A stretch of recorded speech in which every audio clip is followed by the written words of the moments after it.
శ్రీమాత్రే నమః. రాముడు పుట్టకముందే రామాయణం మొత్తాన్ని తెలుసుకున్న కౌసల్యాదేవి రామ జననానికి ముందు చివరి 9 రోజుల పాటు ఆ తల్లి పొందిన అనుభూతి, అసలు ఏం జరిగింది, ఆ ఘట్టమంతా కూడా రామాయణం తీసుకొని మీకు పార్ట్స్ వైజ్ మీకు వివరిస్తున్నానండి. ఛానల్ విజిట్ చేసి చూడండి. ఇప్పుడు మనం పార్ట్ 3లోకి వెళ్ళిపోదాం. సరే, కౌసల్యాదేవి తాను ధ్యానంలో సమాధి స్థితిలో ఉన్నప్పుడు తాను మాట్లాడిన మాటలు అవన్నీ కూడా ఆందోళన చెంది దశరథుడు భయపడిపోతాడు. తర్వాత వశిష్ఠ మహర్షిని పిలిపించి నా భార్యకు దయ్యం పట్టిందో ఏమో అని అడుగుతాడు. అప్పుడు వశిష్ఠ మహర్షి ఏ విధంగా సమాధానం ఇస్తాడో చూద్దాం.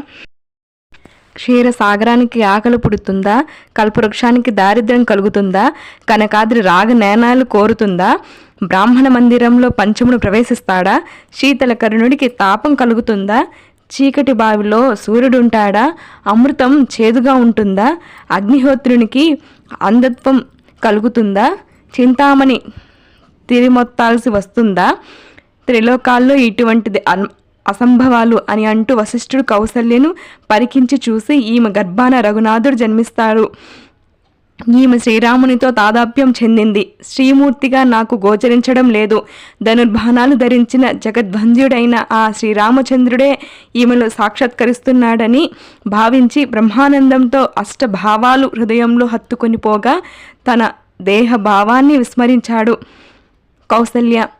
కౌసల్య వశిష్ఠ మహర్షి ఇద్దరూ పరిపక్వమైన బ్రహ్మానందంతో అచేతనులయ్యారు. దశరథుడు ఈ పరిస్థితి చూసి భయపడ్డాడు. ముల్లోకాల్లో ఎవరికీ ఈ భూతాన్ని తొలగించే శక్తి లేదు. నేను నిర్భాగ్యుడిని, నాకు పుత్ర సంతానం ఎలా కలుగుతుంది? కౌసల్య మూర్ఛితురాలైంది.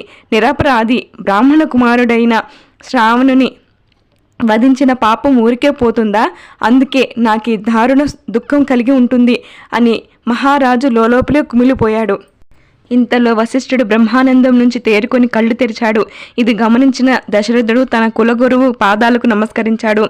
సర్పహతుని వద్దకు గరుత్మంతుడు వచ్చినట్లు, ఏనుగు వల్ల పీడ పొందుతున్న వాడి దగ్గరకు సింహం వచ్చినట్లు, క్షుధార్తుడి దగ్గరకు పారు సముద్రం వచ్చినట్లు, అంధకార రూపంలో ప్రవేశించేవాడికి సూర్యుడు చేయూతనిచ్చి రక్షించినట్లు, దావాగ్నిని ఆర్పడానికి అకస్మాత్తుగా వర్షం పడ్డట్లు, పేదవాడి ఇంటికి లక్ష్మి విచ్చేసినట్లు ఆ క్షణంలో వశిష్ఠుని చూసిన దశరథుడు ఆనందం మనస్కుడయ్యాడు. స్వామి, నువ్వు సముద్రుడివి, ఇదంతా నాకు కొత్తగా ఉంది. నీకు కూడా ఆ భూతం ఆవరించిందా ఏమి? నేను నిర్భాగ్యుడిని, నాకు సంతాన ప్రాప్తి లేదు అని విచారం వ్యక్తం చేశాడు దశరథ మహారాజు వశిష్ఠ మునితో. తర్వాత పార్టులో చూద్దాం. శ్రీమాత్రే నమః.